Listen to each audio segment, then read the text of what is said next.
Before the game, the Cavaliers made a roster move. They sent Richard Jefferson and Kay Felder to Atlanta along with a pair of second-round picks. The Hawks, who reportedly intend to waive both players, sent back draft rights to a pair of European players. The deal will save Cleveland nearly $13 million in luxury taxes. All right, that little bit of business taken care of. Let's talk about the Cavaliers and where things stand here at the start of the season.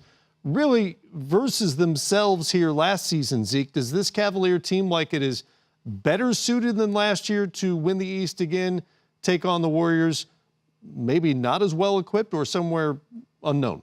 I think they're better suited. They have more talent. They're deeper. They can play multiple styles. They're versatile. I think Crowder and Green are big additions to their team. And when Thomas comes back, I think he's going to be a big addition. However, when you look at the Wade addition, I think that's going to be a harder and a tougher fit for them in terms of their chemistry, because his addition means that you've taken J.R. Smith out of the lineup, you move Kevin Love to the 5 spot, and you've changed Tristan Thompson's, his spot. So now you've moved 3 players around to accommodate one, and you had a team that's going to, 3 consecutive NBA finals. So, this is going to be a work in progress for Cleveland. Now, they don't have anyone to test themselves against with the exception of Boston. So talent-wise, they're going to keep winning games, and they'll just have to measure themselves and figure it out during the course of the season. Other question is, how much do you really know considering who and who hasn't played together yet?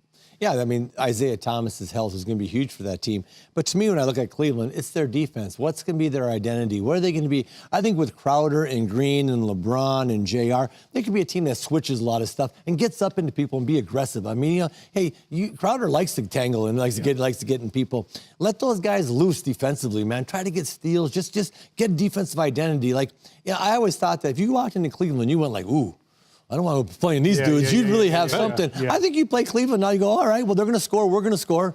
Let's have a good time out here tonight. Right. They've got to change that up if they want to beat the Warriors. You got to get a nasty mindset and a nasty mentality to go out there and beat Golden State. They were a good defensive team just a couple of years ago, 22nd in the league in defensive rating last year. The J.R. Smith thing is fascinating. He's speaking out about the fact that he's not real happy about being displaced in the starting lineup. Is this going to be an issue? Well, it speaks to Isaiah's point. Now you insert Dwayne Wade. J.R. Smith really found his role, found a chemistry and a camaraderie with that unit, with LeBron stretching the floor, playing great basketball. I think in the playoffs you've seen him hit big shots, win games in series for the Cavs, and now he's unhappy.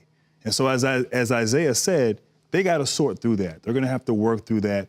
They're good enough to beat everybody in the Eastern Conference.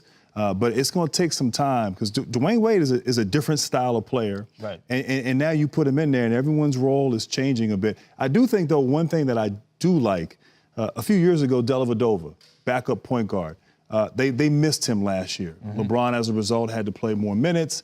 Now, when Isaiah Thomas comes back, Derrick Rose with that second unit just gives him a different look. And I think that was one of the more underrated moves this summer, this offseason. Bringing in Derrick Rose, who I thought finished the season well last year in New York. Now he's healthy. He doesn't have all this pressure of the contracts, doesn't have to play heavy minutes, in the second half of the season. But now you put him with that second unit. It could be pretty interesting.